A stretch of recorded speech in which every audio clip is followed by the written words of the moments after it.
All right, and welcome to the Butterfly Effect. I want to welcome Beth Martens, and she is a business archetype and purpose coach. And I want to thank you so much for being here. And I'm excited for you to share a little bit about your journey and a little bit about what you got going on right now.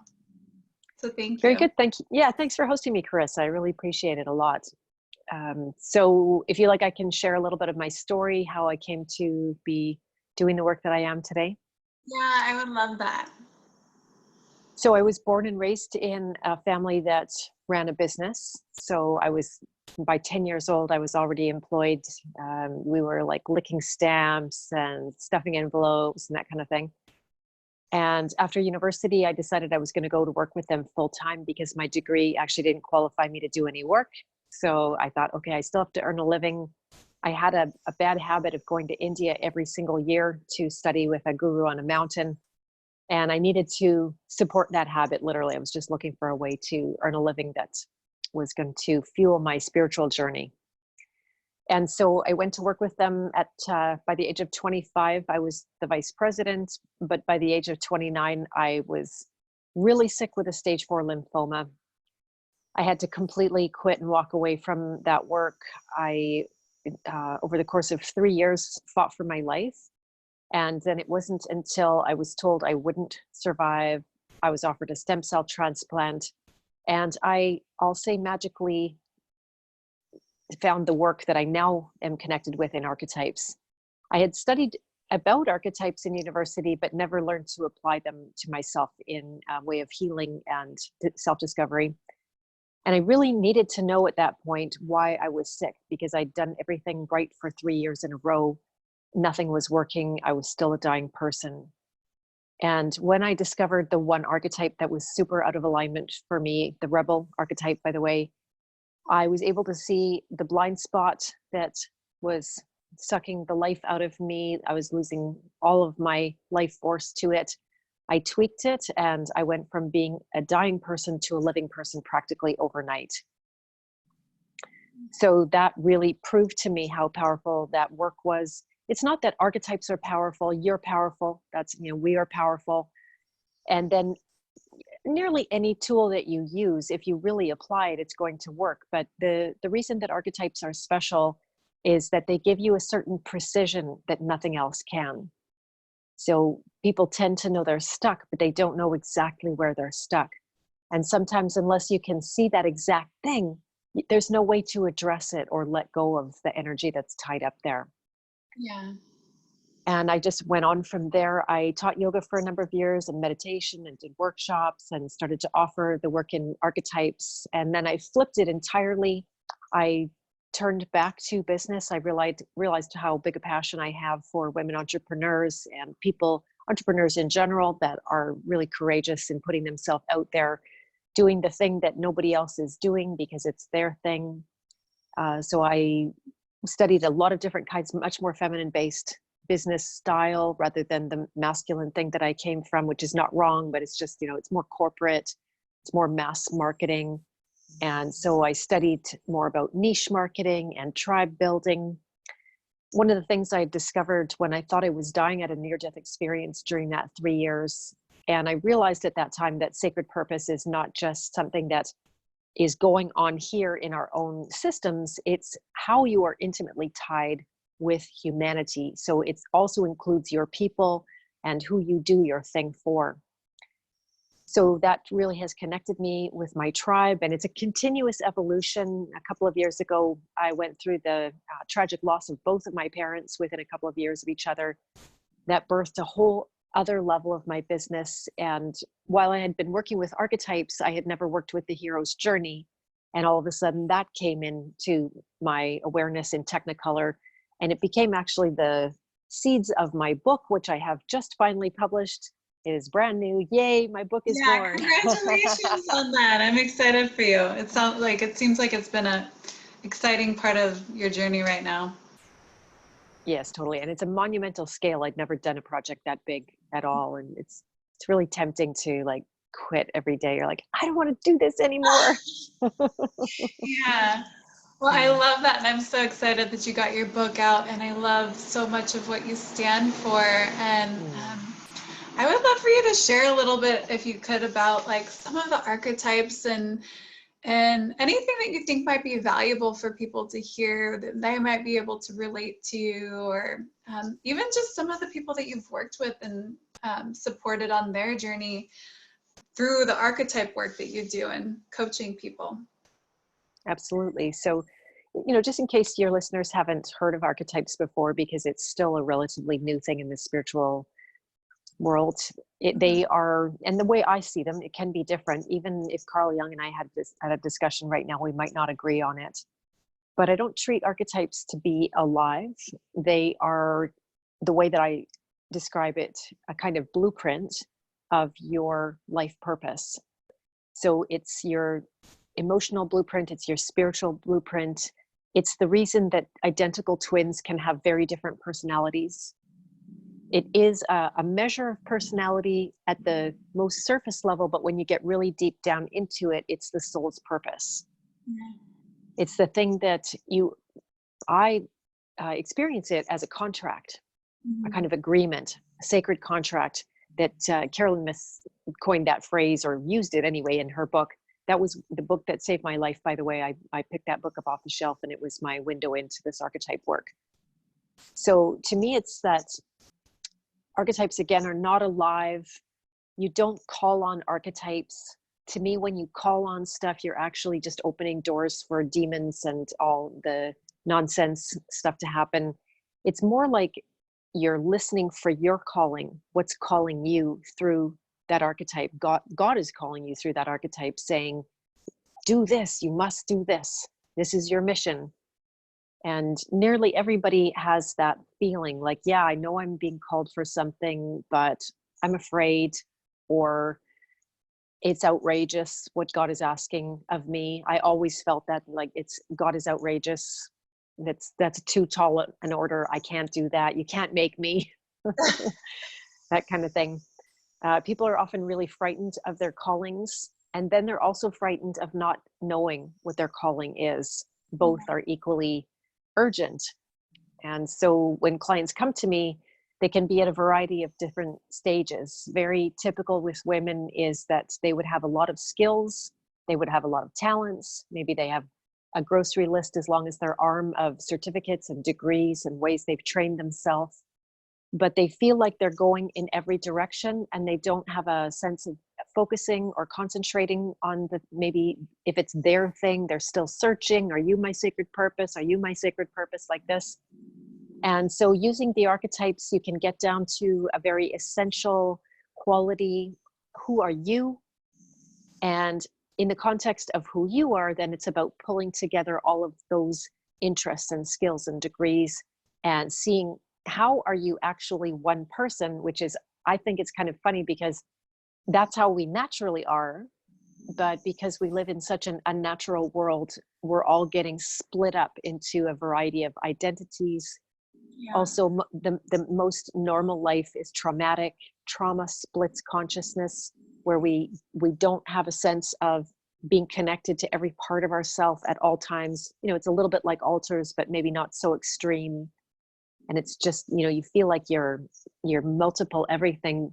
So the goal of this work is to come into that place of wholeness where you see, like, I'm just one person, I'm one experience, one lens of God. Yeah. And all of these different things can come through me, but that never makes me more than one thing. Yeah. If that makes sense.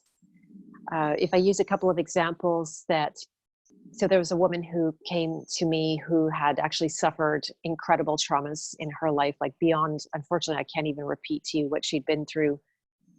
And she got to the other side of healing herself to a great extent, realizing that she knew she needed to help others. So she started to go into some of that healing work, but she was still struggling on the business side, and she was struggling to share her story.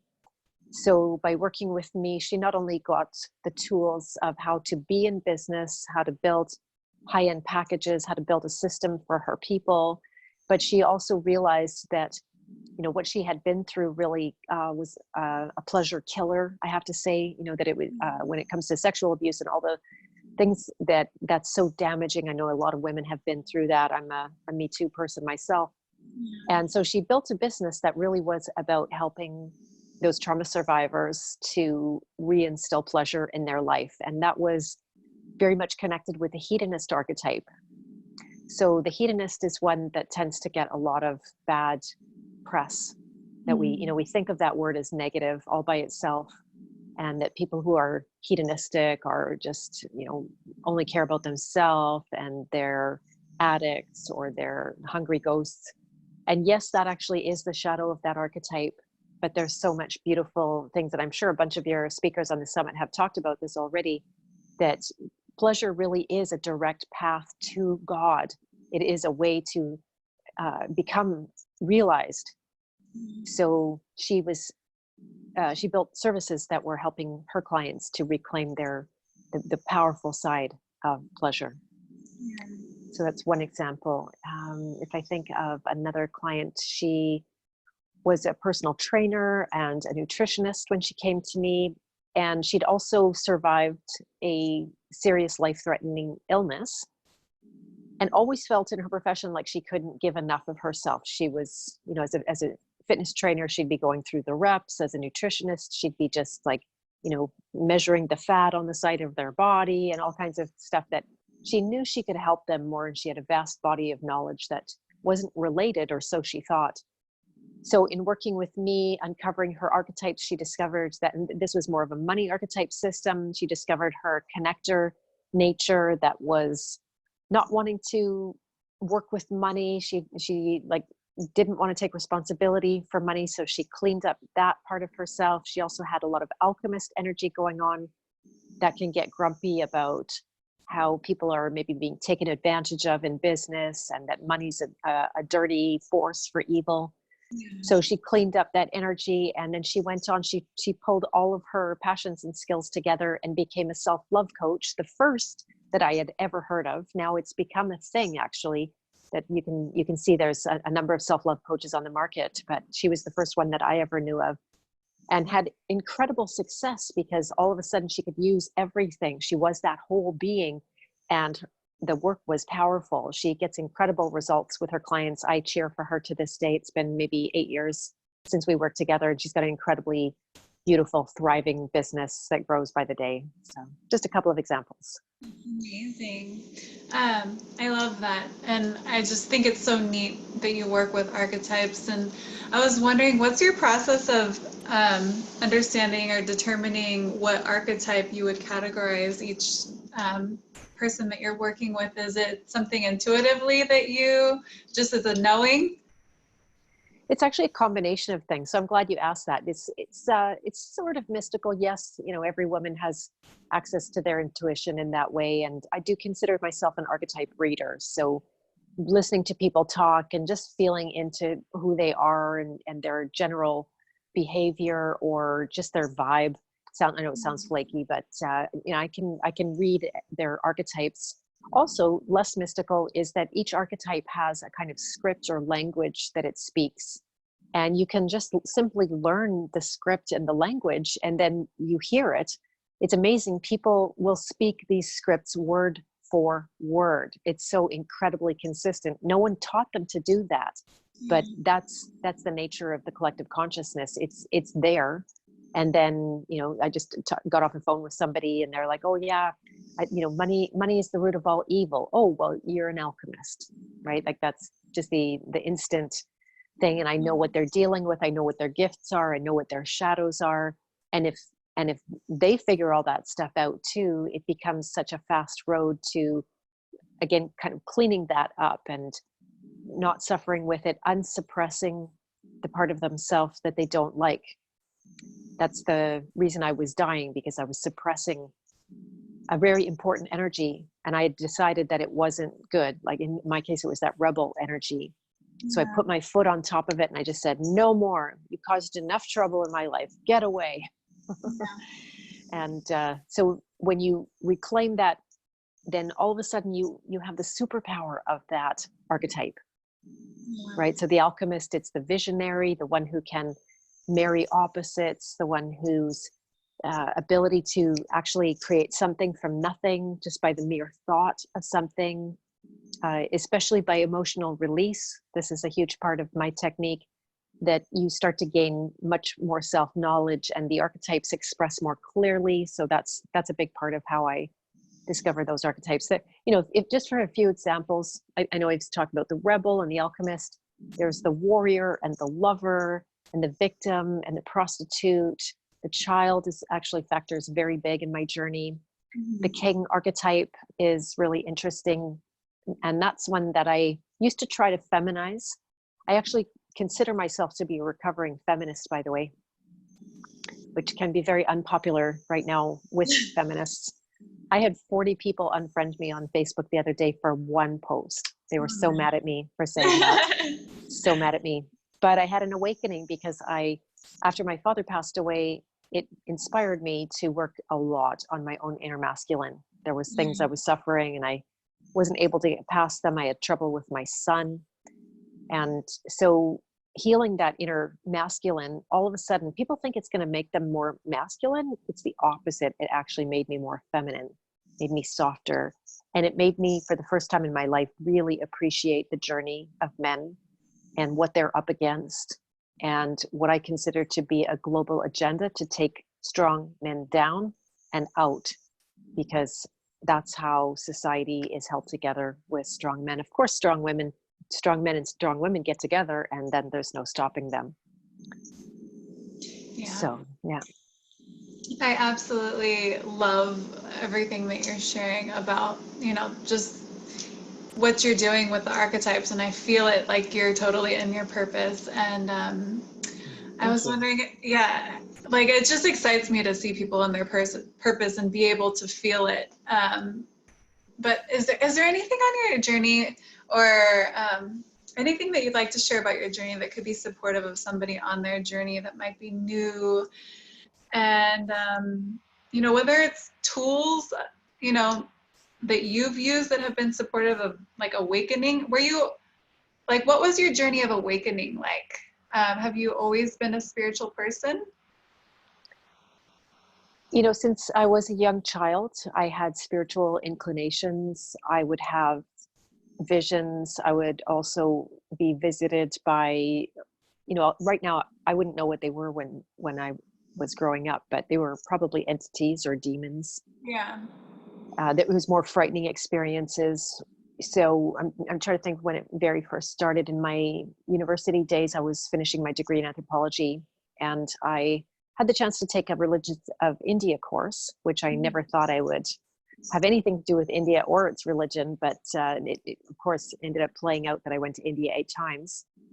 And then I took a course also in university in meditation. So that initiated me into the practice of meditation. I went to India. I became a very devout follower of spirit. Like I did get hooked up with a guru. He turned out to be a pedophile, so I have no affiliation whatsoever with him anymore. But yeah, it didn't change the fact that I had developed my own relationship with God. And yeah, I don't play with spirits anymore. I don't have any connection with that. I really see a lot of what happened in the New Age world to be a really tricking humanity into what is not really healthy for them. Again, don't call on anything but God. If you have to call, God is the only one that you can call without some kind of negative impact.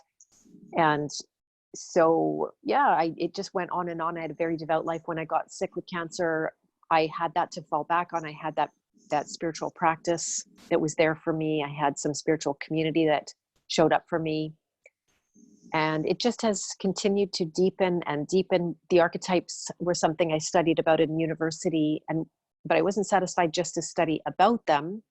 I wanted to actually apply it and do the things I was reading about, not just keep on writing about it and thinking about it and all that kind of thing. As far as, sorry, were you going to say something? Oh, no, go ahead, continue. Yeah. So as far as tools and tips, there's a couple of, like, this is my favorite one altogether. It's pretty esoteric, but if somebody gets it, it can be an instant transformation for you. So simple, this work that I do, actually, it's too simple for some spiritual people because they need it to be really complicated in order to think that it's of any value. This is painfully simple. You either do it or you don't do it. And it's all your choice. Nobody could do it to you or for you. There's absolutely no way. It's like your sacred calling. And it's to start recognizing the action in your body of suppressing. We do it by habit, and we've done it since before we had any memories, because that's more or less what everybody's taught, that you must suppress, stop crying. You have nothing to cry about. You're okay, even though you're screaming like you're not okay, but somebody keeps telling you you're okay. So we learn how to stuff our emotions. We learn how to stuff our inspiration because it doesn't agree with society and what we're being told to do in our lives. We stuff our happiness as much as we stuff our pain. So we're all, bottled up with all of this stuff, quite constipated really is what the word ends up being.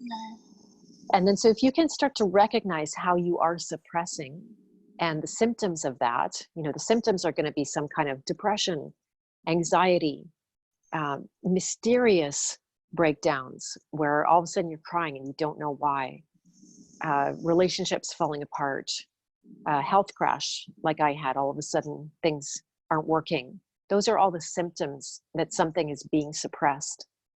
If you can learn to recognize the action, it's very subtle inside, the action of suppression, then as soon as you see that you're suppressing, you can unsuppress.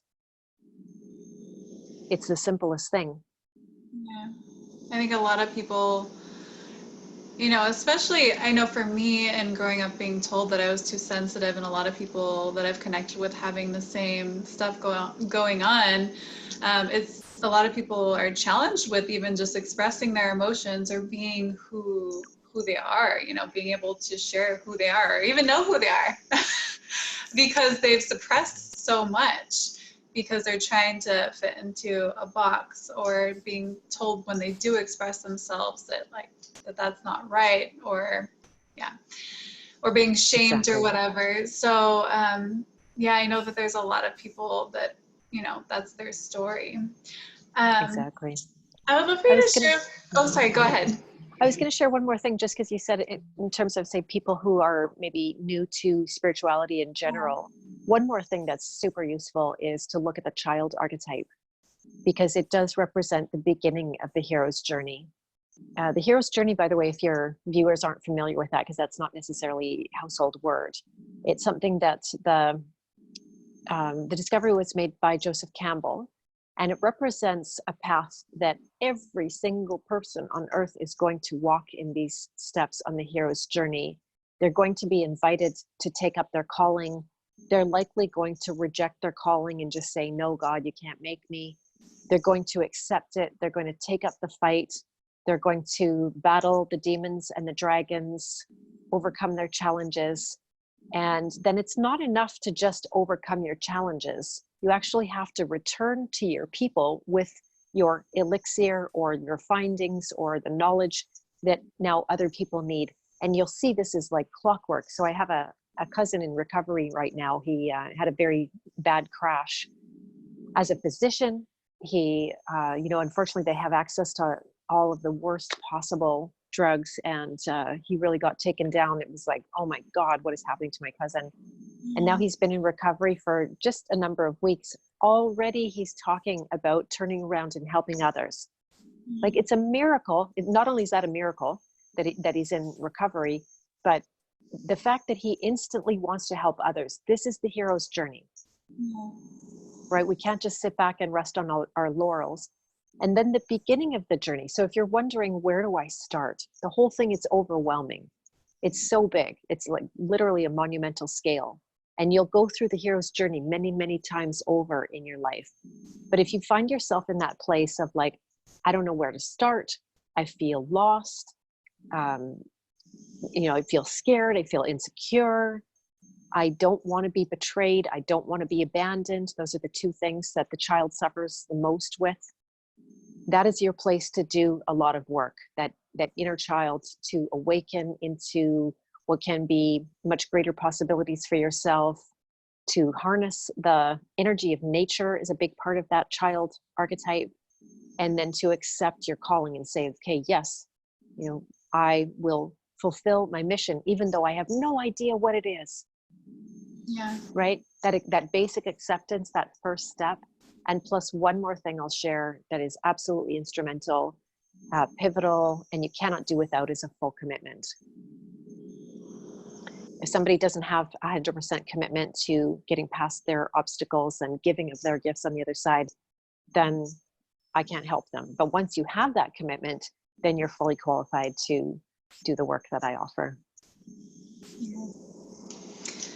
So I love all that you shared. I have a question maybe for people. So like if somebody is like unclear on what their mission is, like what is some advice you might give somebody that is like kind of unclear? Yeah, so in addition to the child archetype, because that's the place to start gaining that clarity, the next place, I mean, you could certainly go to my website and do an archetype quiz. And in 10 minutes, you find out where you are on the path of purpose. You will receive knowledge of one of the archetypes. It doesn't describe the whole of you. It's a total simplification, but I make it simple on purpose because otherwise it's so complicated. People don't even know where to start or how to begin. So by doing that quiz, you'll get some instant information. You'll see a shadow. Once you see a shadow, it's half released. So every time you release a shadow, you get back the energy that you were using to suppress that. And guess what? That energy is called clarity. It's kind of mysterious how it works, but every single time I release something, I'm smarter on the other side. I have more knowledge. I have more ability to take action and knowing what action to take. That's another thing, is that sometimes when you're totally uncertain, it's just like, do something. Yeah. Do something. Get out, talk to somebody, begin a project, set a goal. Even if you have no clue whether that's the right goal or not, action itself will teach you. Like right away, if you do the wrong thing, if you do the wrong action, you right away, you know it, but you didn't know that before you did it. You just had uncertainty. So sometimes just the bold action of, and it can be the simplest of actions. I've been in places where I was so lost mentally, in a depression, and then I would just start playing a game with myself. It's like, well, could I take a shower? Could I clean my room? Could I eat some food? Could I take a walk in the sunshine? Just simple things. And that often leads to one action. You just start following breadcrumbs and you get a message that you needed to hear. And then you follow this. When my mom died, I was so lost. Oh my God. Second parent, it happened very quickly. My parents' parents outlived them by 20 years. So it was just this big shocker, and my whole life fell apart. And I learned things about the world at the same time that I never knew existed, much more heinous and freaky than I expected. And that was how I pulled myself up and out from that experience, just putting one foot in front of the other, following breadcrumbs. If you get a sign, I worked with somebody, I saw something online that they were a champion for human trafficking. I had just had a client who was a victim of trafficking come through my door. I put those two together and I thought, okay, follow that person. And oh my God, she's on the board of that trafficking foundation, anti-trafficking foundation. And then I go and I call her, and then I end up working with her. And then, it just got me into action, and it turned out to be the perfect thing. It actually led to me writing my book. Yeah. For 20 years since surviving cancer, people will tell me, Beth, you have to write a book. You have to write a book. You have to write a book. And then it was finally because I followed this tiny little breadcrumb that I had the wherewithal and I had the means to complete an outline of my book. And all of a sudden it's like, oh my God, I can do this. It's going to be this year. Yeah. I love that. Is there anything that you would like to speak about community? Because I know for me, community has been huge and important. And, it's hard. A lot of people are living a little bit isolated in the world, especially today, where they're not experiencing as much connection to people and even themselves. Is there anything that you would like to speak on about community? It's the most important. It's absolutely the most important. That it's just as you said, so much suffering in isolation right now, and the technologies that we have, they could be used to connect, but mostly they're being used to divide. And so people fight with each other about the wrong things. It's one of the beauties of having had my life threatened and thinking I wasn't going to survive, is that I just let all the small stuff go. All of a sudden, none of that was important anymore. It really did lead to very powerful connections, sometimes not with who I expected. Like my best friends disappeared altogether when I got sick, but new friends appeared. You have to be really fearless, and you actually do have to be willing to walk alone if your goal is to find your tribe. And I think everybody should be looking at that.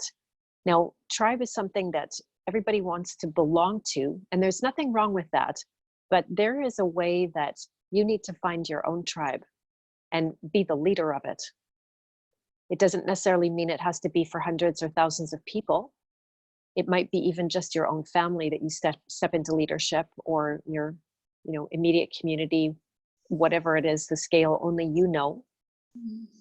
But to do that courageous work of, first of all, showing exactly who you are, being authentic, knowing yourself.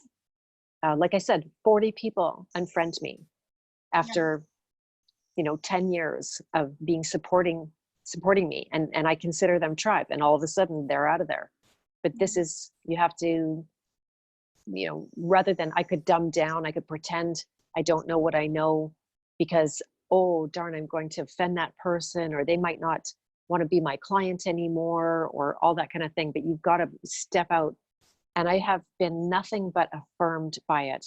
So even though it's scary, this last week was a huge example of that for me, that I've been coming out and speaking my truth in a way that I've never done before. It landed me a place in a conference in Mexico. I got hired to do a workshop and a talk there. And I met more than there was probably, 1,500, 2,000 people. And I met literally hundreds of people that are my people, that I connected with, that it was a lock and key fit. I already have 2 clients from attending. I've just been back from the conference for 2 days. It was such a fit that they're like, Beth, I need to work with you. So you can trust that your tribe is out there. There is nobody that doesn't have that, but you have to step into your authenticity. You have to step into some kind of leadership in order to find them, so they can find you. Yeah. Otherwise you're invisible. Yeah, that's definitely so true. And for me, that's one of the things that's challenging, is like a lot of people are having a hard time being vulnerable and authentic, and not being able to connect with their tribe because they're scared of whatever's gonna be the consequences of being vulnerable and authentic. And I've had experiences just like you, where people, I've shifted into this path. I wasn't always on this journey. And anywhere from family to friends just don't get it. And it's like, okay, well, it's time for me to take a stand for who I know I am. And it's only that way I'm going to be able to impact lives. So Also that, exactly. yeah. So thank you for sharing that, because I think it's so important for people to hear that we're not going to be loved by everybody through this whole journey. And it's okay, because you know your truth and you get to speak that and be authentic to yourself. Exactly. I'm just so passionate about people being able to do that, because for so long I wasn't able to. So see how beautiful, right? That's the hero's journey. You got past it. Here you are in front of people, and now helping others to do it. So that's amazing. So I would love for you to share a little bit about your book. Please, thank you. So it is newly published. It's called Journey, a map of archetypes to find lost purpose in a sea of meaninglessness. So it's that antidote to walking through life like a zombie, feeling like you don't know why you're getting out of bed every morning. You don't know why you're going to work. You don't know what even earning money is about. It's about finding your life's work, and going through what I call the journey archetypes, which is the hero's journey. It's working with the 8 primary archetypes: that child that I talked about, the rebel for making change, the warrior for creating a stable foundation and infrastructure for you and others to thrive. It's about the nurturer, looking after others and helping in a way that doesn't take you down or make you burn out and die like many nurturers do, like I almost did. The lover archetype, where you give yourself permission, just as you've been talking about, Carissa, to be your authentic self, to put your signature truth and beauty out into the world. That moves you into the hedonist phase of the journey, where you get to inherit the pleasure of life and have the, whether it's luxuries or just have life in the image that you like it, and where you also are going to battle demons of addiction and empty meaninglessness. If you make it past that gatekeeper, it's a strong gatekeeper, then you move into the royal archetype, which is the king. It's the king for both women and men in my community, because often women have had to be strong like a king. Then maybe they've been a single parent, maybe they have been a business owner, maybe they've taken leadership in a way that's much more masculine than feminine, and they have to contend with the issues of power. For that, they also need the alchemist. So the alchemist shows up at the very end of the journey for deep healing, for marrying the opposites, for creating that experience of wholeness that can be otherwise so elusive when it comes to our interests, skills, and the traumas that life has given us. Then that makes your life an instrument of returning humanity back to nature. And that is my secret agenda for everybody, because I want to see what would a human being be like if we weren't under all the unnatural pressures of poison in the water and poison in the food and poison in the skies and psychopaths trying to kill us at every turn. So this is something that I think if we gather together in community, we do our inner work, we become formidable. Because if you let go of your fears, nobody can control you.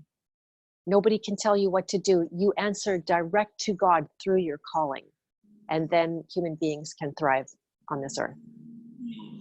So that's the book, and you can get it at my website if you visit bethmartens.com and just hit the tab. There's a tab by Beth's book, and then there's also just at the top, are you looking for Beth's book?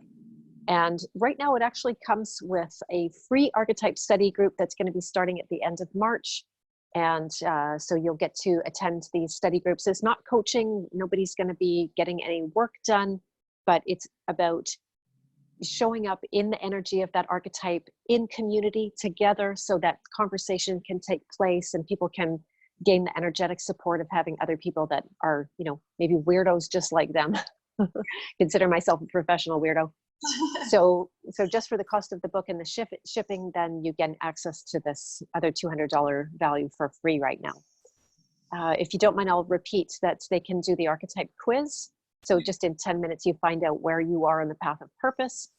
And then there's also something special I'm going to, for your viewers, a program called the Merpreneur's Journey. And this is for the women out there who can't stand to sit back and just see the corruption and see the violence and see the suffering that's going on. They need to do something about it. They need to be part of the solution that is going to bring about a much more peaceful earth that we could live on. And they want to do that through being valued for their purpose, maybe as a business, because otherwise you burn out if you can't earn doing your purpose. Then I'm not saying it's for everybody, but it makes it very tidy. Every single day I get to work in my purpose and earn a living from that. So it keeps me deepening into it and becoming more and more of service. So that's what the program is about. It's got 8 modules. You go through the 8 archetypes that are the same as the book. You get a lot of skills and tools for releasing, for alchemizing an archetype, for a process I called spiraling. So you know how to raise your energy in a very simple way without going through a lot of spiritual mechanics and different techniques and stuff. It's just super simple. Comes along with a program called the Primal Voices as a bonus. So you get to work through your fear of not surviving. And that's everybody's Achilles heel, even if you're not aware of it. We suppress the fear of dying the most of all of them. So I always offer that work. And so it's a beautiful program, and you can get it at my website. I'll say that the URL is bethmartens.com/butterfly effect, all one word. You can visit that page and there'll be the goodies there for you. Yeah, we'll also include that link on the page, on your speaker page as well, where the interview will be. So thank you so much. And Thank you. I so appreciate the work that you're doing, and just like I can so feel that you're in your purpose, and I love it, and I just want to keep saying so. But I appreciate it so much, because it's powerful seeing people in their purpose and seeing them like support people in shifting their lives. So I'm just so thankful that you took the time to be here to share your heart and your soul with people. And I just want to ask if there's anything else that you would like to share with our viewers that you have on your heart that you might like to say. Yeah, don't be fooled by despair, right? When you look out into the world and you see a lot of nonsense going on, first of all, question everything. What we're being shown by the mainstream media is, I would say, 100% lies. I have no doubt about that right now. And if you let that bring you into despair, to me, I have this phrase in my mind now, it's the sin of despair, that we can't afford that. Find a way to heal from that, to unsuppress and let that go, because otherwise all of your life and your talents are going to waste, and you are not going to be part of that force to bring humanity back to nature. So if you need to cry it out, that's fine, but get up off the floor and follow your mission, because all of humanity needs you to do that right now. No pressure. Yes, definitely. I agree with that. And thank you so much for sharing that. And Thank you, Carissa. I'm totally honored to be here. I really appreciate being invited, and I welcome your community to engage with me in any way that they like. well, thank you again. It really has been an honor connecting with you. And again, I appreciate you, and we appreciate all of our viewers, and we're just here to support and serve you guys. And thank you so much for tuning in.